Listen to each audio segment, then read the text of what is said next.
Hi guys, my name is Priyanshu and इसमें हम part 2 start कर रहे हैं जिसमें हम पढ़ेंगे कैरेक्टरिस्टिक्स ऑफ एडोलेसेंस। और देखिए इस शॉर्ट में अब की बार पढ़ने वाले हैं। और सबसे पहले देखिए कैरेक्टरिस्टिक्स में हम जानेंगे कि किस तरीके के एडोलेसेंस के कैरेक्टर मतलब किस तरीके के वो अपने अंदर हाव भाव रखते हैं, कैसे उनका फिजिक रहता है, क्या पसंद करते हैं, क्या नापसंद करते हैं।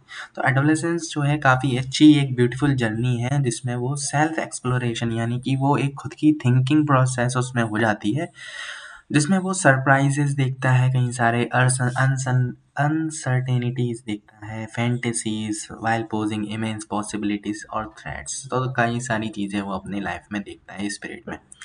जैसे कि हम बात करें कि वो अपने आप को क्या पसंद करता है, जैसे कि what am I like person, जैसे कि आई एम सेंसिटिव है, वो कभी वो सेल्फ कॉन्शियस है, वो शाय है, कभी वो अपने फ्रेंडली है, तो कभी टॉलरेंट, कभी स्टूडियस है, और कभी वो स्कूल ही नहीं जाना पसंद करता है, कभी चेयरफुल है, तो कभी फ्रेंड के साथ एंग्शियस, किसी कंडीशन में एंग्शियस है। तो कई सारे ऐसी कंडीशंस होती हैं जिसमें वो फील करता है और अपने आप को डिफरेंट फीलिंग्स वो फील करता है। यहाँ पे हम बात करने हैं कि as you see this is an honest description descript of an adolescent feels. From this description you can learn about the various characteristic with which generalise adolescence. तो यहाँ पे हम कुछ कैरेक्टरिस्टिक्स बात करेंगे। पहला है ग्रोथ स्पर्ट के बारे में। ग्रोथ स्पर्ट क्या होता है, जैसे कि adolescents mature at flying rates of speed. तो कई सारे एडोलेसेंट जो है मैच्योर होने लगते हैं और एक डिफरेंट स्पीड्स पर होते हैं। ऐसा नहीं है कि अलग अलग, उनकी बॉडी में चेंजेस आते हैं उनके फिजिकली, और फिजिकल अपीयरेंस भी अलग होता होगा। जैसे कि किसी को ब्रेस्ट पसंद है तो किसी को ब्रेस्ट पसंद नहीं है, जैसे कि इसमें लिखा है they are too small and look funny. And किसी को अपने ब्रेस्ट बड़े होने की वजह से प्रॉब्लम है, किसी की नाक बड़ी होने के प्रॉब्लम है, तो किसी के लिप्स बड़े छोटे होने से प्रॉब्लम है। तो ये सब चीज़ें जो हैं फिजिकल अपीयरेंस में भी काफ़ी ज़्यादा प्रॉब्लम आती है। इसके बाद है सेल्फ डिस्कवरी। तो सेल्फ डिस्कवरी में वो अपने आप को समझता है कि वो किस तरीके से, जैसे कि जिसमें वो discovering self and it fluctuates across situation and times. तो वो अपने आप को डिस्कवर करता है और फ्लक्चुएट होता है वो अपने टाइम के अकॉर्डिंग, जिसमें वो मल्टीपल रोल प्ले करता है। और इसके बाद है जिसमें वो किसी के साथ मूडी हो सकता है, अंडरस्टैंडिंग हो सकता है, ugly, attractive, introverted and fun loving. अब जैसे नेक्स्ट है desire for independence and prove their identity. अब यहाँ पे हम बात कर रहे हैं कि वो अपनी आज़ादी चाहता है और अपनी आइडेंटिटी को एक प्रूव करना चाहता है। कैसे करना चाहता है, जैसे कि वो एक अडल्ट की तरह बिहेव करता है। एंग्जियसली सर्चिंग फॉर आइडेंटिटी, वो अपनी आइडेंटिटी को पहचान करता है and reflected by there positions and the clothing. तो वो एक अपने आप को एक अच्छा सा क्रिएट करना चाहता है मेरे अपने कपड़ों से, और या फिर कुछ तरीके से, या फिर अपने गेटअप की वजह से। फिर आते हैं ईगो सेंटरिज्म। यहाँ पे क्या बोल रहे हैं कि ईगो सेंटरिज्म का मतलब क्या है। Egocentrism का मतलब this is a heightened self-consciousness of adolescents which is reflected in their belief and others are interested in them as themselves। तो जैसे कि इसका मतलब है कि वो अपने आप में एक सेल्फ कॉन्शियसनेस है, अपने आप पे चिंता है, और इसका रिफ्लेक्शन जो पड़ता है उसके दूस कि वो दूसरे उसको पसंद कर रहे हैं कि नहीं कर रहे हैं। यानी कि वो एक अटेंशन सीकिंग बिहेवियर चाहता है, यानी कि उसको सब उसको अपने आप को एक अटेंशन दे। उसके बाद है इमोशनली अनस्टेबल। इमोशनली अनस्टेबल का मतलब है their emotions outpace their rational thinking, they are so intertwined that adolescents have difficulty distinguishing between feeling and the thinking। Emotionally unstable कैसा है, जैसे कि इमोशंस काफ़ी ज़्यादा है ना, उसके अलग अलग होते हैं। जैसे कभी मतलब डिफरेंस नहीं कर सकते कि वो सोच रहा है या फिर कैसा फ़ील कर रहा है, या फिर उसके कभी-कभी मूड स्विंग्स भी होते हैं। तो ये सब मूड स्विंग्स भी इसमें देखने को मिलते हैं। उसके बाद आता है क्यूरियोसिटी और एक्सपेरिमेंटेशन। इस पीरियड में सबसे ज़्यादा क्यूरियोसिटी और एक्सपेरिमेंटेशन ज़्यादा देखने को मिलता है। जैसे कि adolescents and curious, innovative, exploring, experimenting, fascinating by adult behaviors तो यहाँ इस एज में सबसे ज़्यादा वो अपने आप को curious, innovating, exploring and experimenting देखता है और वो करने की कोशिश करता है। Peer influence outweighs parent and affection. Adolescents need frequent validation by others, and they desperately seek peer affiliation and expectations. And they are fiercely loyal to peer group values, and peer opinions become most influential and guide the flow of their life. तो peer influence outweighs parental affection का मतलब क्या है कि यहाँ पे adolescent को किसकी आवश्यकता है कि वो दूसरों फ्रिक्वेंट उनको वैलिडेशन की ज़रूरत है। मतलब दूसरों से एक मतलब कि एक अगर उनसे सामने वाले से अगर उसको ऐसा लगता है कि सामने वाला एक लॉयल बंदा है, अगर वो उसको बोलता है कि अगर हाँ ये हो सकता है तो वो मान लेता है। इन्फ्लुएंस टाइप का कह सकते हैं इसको। चेंजिंग फोकस ऑफ रिलेशनशिप, इसमें क्या है कि जैसे कि अगर आप parents no longer are the major focus of the teenagers world, adolescence shift from the same sex best friend relation to having close interactions. तो इस एज में ज़्यादातर जो सेम सेक्स बेस्ट फ्रेंड्स बनाने की कोशिश करते हैं, जैसे कि लड़का लड़के को ही दोस्त बनाने की कोशिश करता है, और थोड़ा सा वो एग्रेसिव और एग्रीमेंटिव भी हो सकते हैं बिहेवियर में। आइडियलिज्म एंड कन्फ्रंटेशन का मतलब क्या है with religion, traditions and the moral value. यहाँ पे वो एक आइडियलिस्टिक होते हैं, एक स्ट्रॉन्ग सेंस रखते हैं, इसके साथ criticise a challenge and confront moral values and ask frequent and biggest questions from about the meaning of life. Absence of long term thinking about life and the world. Long term thinking जब वो absence मतलब कि abstract thinking makes the present most precious and sad the most important. अगर absence है abstract thinking की तो वो उसको एक प्रेशियस बनाएगा। Future seems far away, imagine gratification becomes more important. Desire to be considered as an asset rather than a problem. तो एक इच्छा होती है एक असेट की, एक ना कि एक प्रॉब्लम को रखने की। तो moral and spiritual development leads to adolescents to bigger role for himself while questioning the behaviour of elders. It is beautifully described by an adolescent below. तो एक एग्जाम्पल से बताया गया है इसके बारे में कि many times teenagers are thought of as problems and that no one really wants to deal with. People are sometimes intimidated and become hostile when teenagers are willing to change their authority. It is looked as being respectful. Teenagers as many as time and not treated like an assets and the innovative thinkers.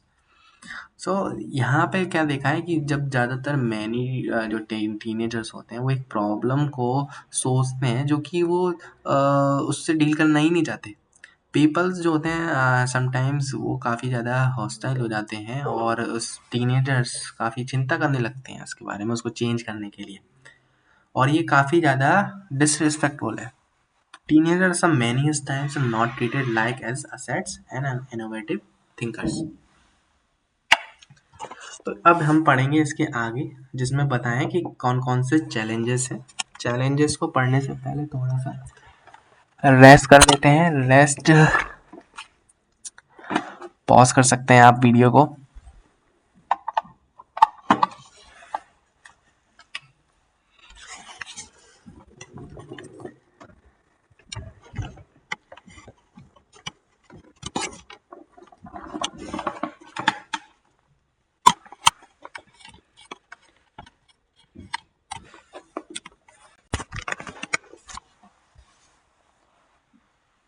चलिए challenges के बारे में पढ़ते हैं। Challenges क्या क्या आते हैं। सबसे पहला आता है challenges related to physical development. Physical development को लेके सबसे ज़्यादा चैलेंजेस होता है, जिसमें height, weight, development of secondary sexual characteristics और this pose a dilemma of normality.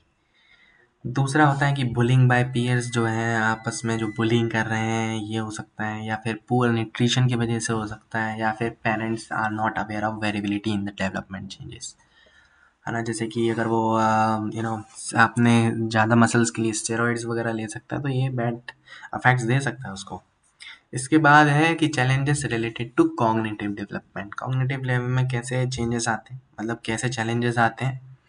सबसे पहला दिया है कि जो है adolescents move from concrete thinking to dealing with ideas, concepts and the abstract theories. They become passionately interested in abstract concepts and notion are able to discern what is real from what is idle.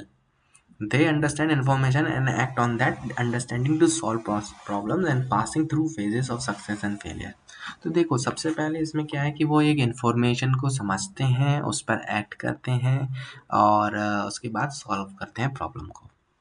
दूसरा है एक ego centricity और self interest भी देखा जाता है hallmark of adolescence के बाद। They may have the idea that everyone is watching them as though they were on the stage and tend to draw others attention. तो ईगो सेंट्रिसिटी का भी प्रॉब्लम आता है कि उनको लगता है कि वो सब दुनिया उनको देख रही है, जबकि ऐसा नहीं होता है एक्चुअल में। और वो अपने आप को यूनिक और एक कैपेबल समझते हैं। और थर्ड है the ability to think creatively on one hand adolescents to make innovations. तो एबिलिटी तो वो एक थिंकिंग होती है क्रिएटिव की कि वो अपने आप को एक इनोवेशंस कर सकते हैं, लेकिन getting away from difficult situation. और दूसरे मतलब एक डिफिकल्ट सिचुएशंस में वो कैसे इसको इनोवेशंस करके वो समझ सकते हैं, इसको उससे उठ सकते हैं। या फिर दूसरे शब्दों में कहें तो कि invites trouble due to innovative and potentially risk experiments. दूसरे शब्दों में कहें तो invites troubles due to innovative and potentially risk experiments like rash driving, unsafe sex and. तो दूसरे शब्दों में ये सब चीज़ें बुरी हो सकती हैं, जैसे कि ड्रग, अल्कोहल वगैरह और तेज़ी से गाड़ी चलाना। Challenges related to psychosexual development. Adolescent is not longer a child, मतलब ये चाइल्ड तो नहीं होते हैं, ये एक नया पर्सन होता है जो कि एक बढ़ता हुआ एडल्ट है। ये प्रोसेस है सीखने की, seeking meaning and direction lead to identify formation, मतलब अपने आप को जानने की एक प्रोसेस है। And adolescent concept of self within the context of relationship with others, वो अपने आप को तो समझते ही हैं, साथ में दूसरों के साथ रिलेशन भी बनाते हैं। तो इस तरीके से एक ये इंडिपेंडेंट एंटिटी है। And this journey of self discovery is both stressful and anxiety provoking for them. यहाँ पे जैसे कुछ पॉइंट्स दिए हैं, जैसे कि फॉर्मेशन ऑफ पर्सनल आइडेंटिटी, वो अपने आप की पर्सनल आइडेंटिटी को प्रूव करना चाहते हैं सोसाइटी के साथ। दूसरा ये emotional reactivity and instability make it difficult for adolescent to control their behaviour responses. तो इमोशनल रिएक्टिविटी या फिर इंस्टेबिलिटी होती है जो उनको एडोलेसेंट्स बनाने में डिफिकल्ट करती है, जैसे कि एक्साइटमेंट, एंगर, सैडनेस वगैरह, डिप्रेशन एंड एम्बेरसमेंट। तीसरा ये है कि adolescent who belong to underprivileged and minority groups have difficulty in establishing personal identity. जो ऐसे एडोलेसेंट जो अंडर प्रिविलेज हैं या फिर माइनॉरिटी ग्रुप से आते हैं, उनको भी काफ़ी ज़्यादा प्रॉब्लम आती है एक पर्सनल आइडेंटिटी बनाने में। Exploration of personal sexuality and the sexual identity lead them to serious relationship and heartbreak and resulting stress। तो जब वो अपने पर्सनल सेक्सुअलिटी के बारे में या आइडेंटिटी के बारे में देखते हैं तो काफ़ी ज़्यादा स्ट्रेस उनको हो सकता है। Sexual hormone during puberty trigger an increase in sexual arousal, desire and urge in both males and females. And the unsafe sex may lead to unwanted pregnancies and sexually transmitted disease। Challenges related to social development. यहाँ पे क्या है challenges की, challenges ये हैं कि adolescents need to find their place. तो देखो सोशल डेवलपमेंट में क्या क्या आ सकते हैं कि वो पहली बात तो वो अपना एक प्लेस ढूंढता है सोसाइटी में और अपने आप को उसमें फिट करने की कोशिश करता है, या फिर उसको क्या फ़ायदा हो सकता है उसको फिट करने में, ये सोचता है। ये एक प्रोसेस है सोशलाइजेशन की, जिसमें एडोलेसेंट्स जो है सोसाइटी के साथ इंटीग्रेट करते हैं। This process socialisation enhance the sense of personal identity and the development of personal identity helps the adolescent to deal with social society expectations and standards and norms. This challenges the adolescent to make changes in social behavior। तो यहाँ जो है एक process है socialising जो एक personal identity को enhance करती है, मतलब बढ़ाती है। और डेवलपमेंट ऑफ पर्सनल आइडेंटिटी जो है वो क्या होगा उससे, अगर पर्सनल आइडेंटिटी अगर बढ़ती है तो उससे क्या होगा कि एक सोसाइटी के एक्सपेक्टेशंस और स्टैंडर्ड नॉर्म से वो डील कर सकता है। इसके बाद है हम मोरल एंड स्पिरिचुअल चेंजेस कैसे आ सकते हैं। तो मोरल का मतलब कि जैसे कि उसमें कैसे धार्मिक और कैसे नैतिक डेवलपमेंट है, मतलब कैसे वो अपने आप को सोशली कैसे अपने आप को अच्छे तरीके से रखता है और बुरी आदतों को छोड़ता है। तो इसमें क्या है, इसमें आपको ये करना है, तो मोटिव ये है कि आपको डूइंग वेल करना है और avoiding wrong depend on the approval of the elders and society in general and lack of clear direction confusion adolescence. दूसरा ये है कि decision making is difficult based upon the moral teaching and then therefore adolescents often come in the confrontation with law and order। हाँ, तो यहाँ पे decision making आपके moral teaching पे डिपेंड करती है कि आपको कैसे डिसीजन लेना है। तीसरा ये है formation of personality goes hand in adolescents with finding meaning in their lifes. चलिए अब हम आगे बढ़ते हैं जिसमें हम पढ़ेंगे एडोलेसेंस अ स्पेशल ग्रुप। इसको हम ज़्यादा नहीं लेंगे, थोड़ा थोड़ा इसमें हम देख लेते हैं कि क्या क्या चीज़ है इसमें। कि एक आप पढ़ना चाहें तो इसमें आप देख सकते, पॉज करके पढ़ सकते हैं। और चलिए यहाँ पे बोला है कि एक adolescence constitute a sizeable population, तो कितने पॉपुलेशन दिए वो सब दिया गया है, तो इतना सारा डिटेल में पढ़ने की ज़रूरत है नहीं। ठीक है, एडोलेसेंट्स आर वल्नरेबल, तो ये सब आप पढ़ सकते हैं। एक्चुअल में ये सब हम पढ़ चुके हैं डिटेल में, बस उन्होंने शॉर्ट करके लिखा हुआ है। Adolescence is a time of opportunity, तो ये हमारे जैसे कि इंडिया में काफ़ी ज़्यादा एडल्ट एडोलेसेंस की संख्या ज़्यादा है, तो एक अपॉर्चुनिटी है हमारी कंट्री के लिए कि वो एक अच्छा बन सकता है। Policy makers have to deal with adolescence issues and problem historically need a safe and supportive environment. Profile दी गई है यहाँ पे। प्रोफाइल क्या है, ग्लोबल एंड इंडियन पर्सपेक्टिव के बारे में। Let us now read about the global and Indian perspective is given below. तो ग्लोबल पर्सपेक्टिव के हिसाब से उन्होंने बताया है कि ग्लोबली अपन को जाना नहीं है, इंडिया तक ही सीमित है। ठीक है, फिर हेल्थ और वेलबींग के बारे में, gender, family, school, pairs. The Indian perspective के हिसाब से देखें तो adolescence sizeable population in India, तो 225 मिलियन एडोलेसेंट्स हैं हमारे पूरे। 22% कह सकते हैं, जो कि हमारे पॉपुलेशन का 1/5 पार्ट है ऑफ द टोटल पॉपुलेशन। लेकिन ये अकॉर्डिंग टू सेंसस 2001 है, ना कि अभी कुछ ज़्यादा ही है अभी तो। ठीक है, इसके बाद है there is a wide variation in age and sex parameters, तो वेरिएशन काफ़ी देखने को मिलते हैं जैसे कि फीमेल्स और मेल्स में। तो फीमेल यहाँ पे 47% है, जबकि मेल जो है 53 है। 12% जो है केवल 10 से 14 के एज ग्रुप में है, और 15 से 19। तो देखो ये इतना सारा अपने को नहीं पढ़ना, तो सेक्स रेशो में पूछा जाता है ज़्यादातर कि 880 फीमेल्स हैं 1000 मेल्स, जो कि काफ़ी कम है, lower than the overall sex ratio जो कि 933 है। There is a wide variation in educational status, इसके बारे में दिया है कि एजुकेशनल स्टेटस के हिसाब से कितना क्या है। दूसरा, adolescents contribute significant to work force में, early marriage is common. Early marriage मतलब जल्दी शादी वगैरह का जो है हो जाता है। Female mortality in adolescence high, and sex before marriage is common, and use of contraceptives low. Malnutrition is a serious problem. Drug abuse is emerging as a major health problem. Sexually transmission disease and crimes against adolescents are prevalent. Delinquent behaviors admire need to invest in adolescents.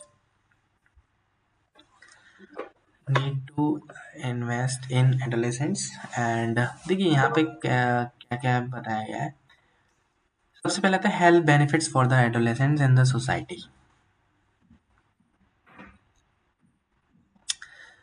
Health benefit के बारे में बताया गया है कि it is age में every year about 1.4 million adolescents die. हर हर साल 1.4 million adolescent die mostly from accidents, violence, pregnancy related problems and illness that are either preventable और ट्रीटेबल। है ना, तो इतने सारे प्रॉब्लम की वजह से ये मारे जाते हैं।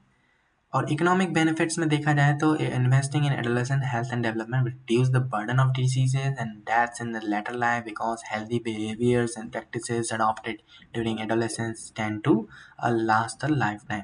तो देखो यहाँ पे अगर हम एडोलेसेंस की हेल्थ और उसके डेवलपमेंट पे अगर काम करें, तो हम उनके डिजीजेस पर और उनकी डेथ होने पर लगाम लगा सकते हैं। Investing in adolescents' health and development makes economical sense better. Prepared and healthy adolescents will result in productivity gains and when they enter the workforce.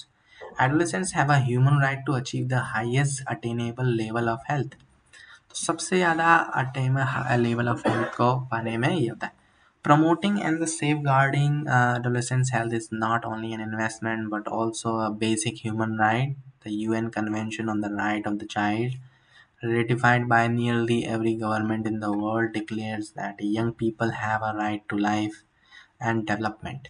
तो देखो यहाँ पे उन्होंने क्या बताया कि एक राइट है ऑफ द चाइल्ड का कि वो एक अच्छी लाइफ जिए और अपने डेवलपमेंट की article 24।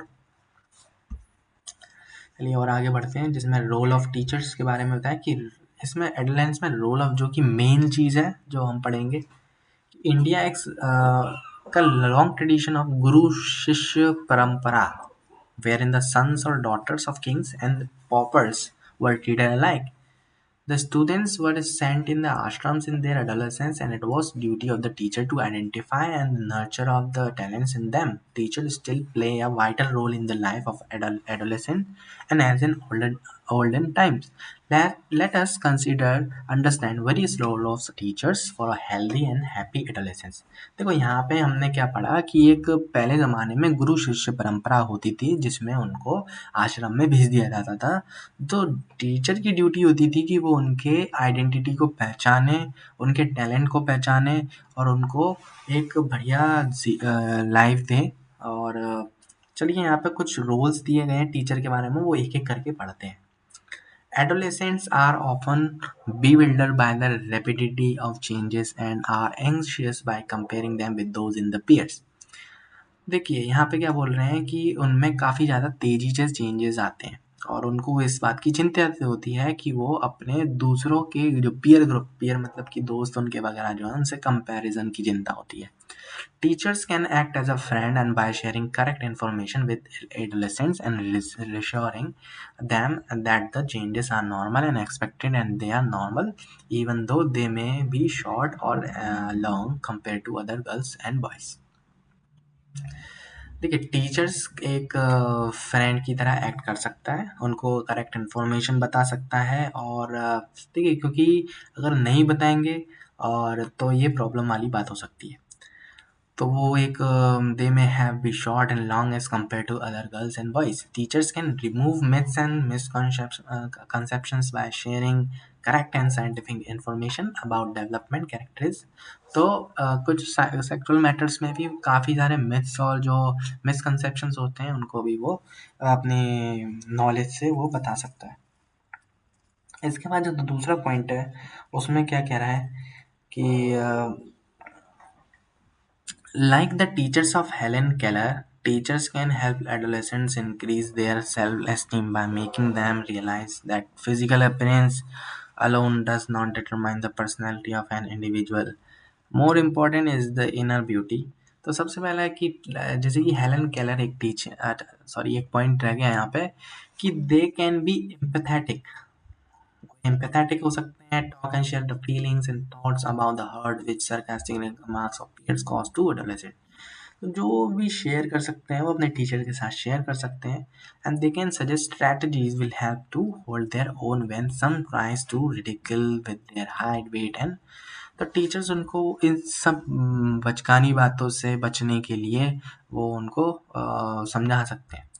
Like the teachers of Helen Keller, एक हेलन केलर टीचर के बारे में बताया है कि teachers can help adolescents increase their self-esteem by making them realize their physical appearance alone does not determine the personality of। तो केवल उनका फिजिकल अपीयरेंस ही केवल उनको नहीं बताता कि एक इंडिविजुअल कैसा है, बल्कि इनर ब्यूटी भी काफ़ी ज़्यादा अच्छी होनी, उनका बिहेवियर अच्छा होना चाहिए, दूसरे को हेल्पिंग नेचर होना चाहिए और रिस्पेक्ट नेचर होना चाहिए।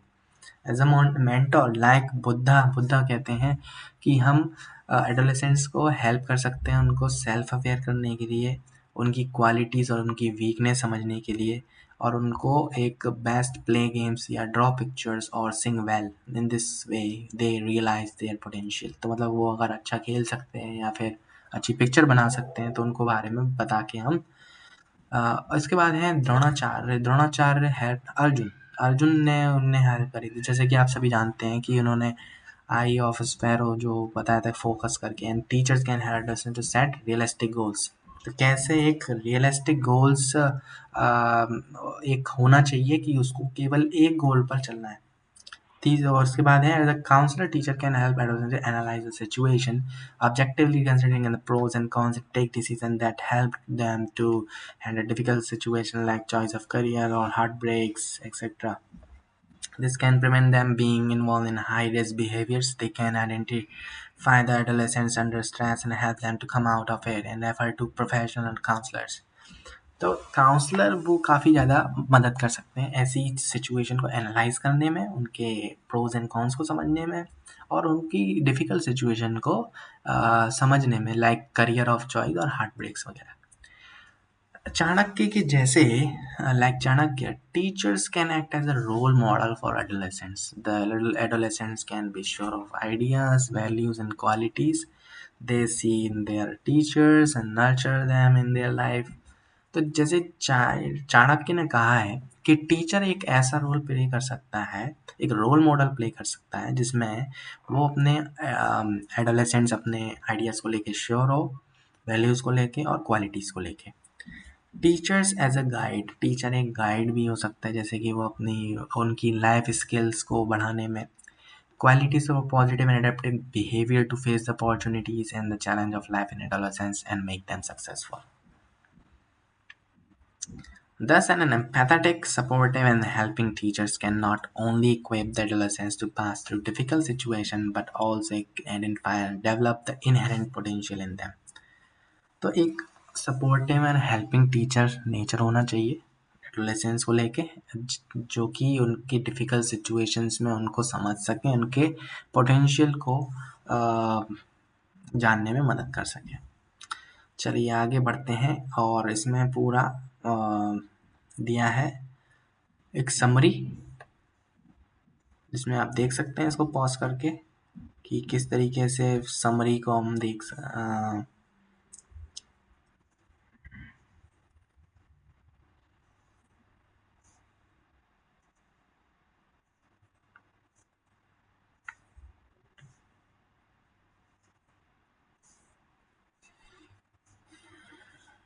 चलिए बस अब अगले टॉपिक की तरफ बढ़ते हैं, जो कि नेक्स्ट टॉपिक होगा, जो कि अगली वीडियो में होगा। अच्छा लगे वीडियो तो बताइए, और कुछ कमी हो तो भी बताइए। Thank you so much.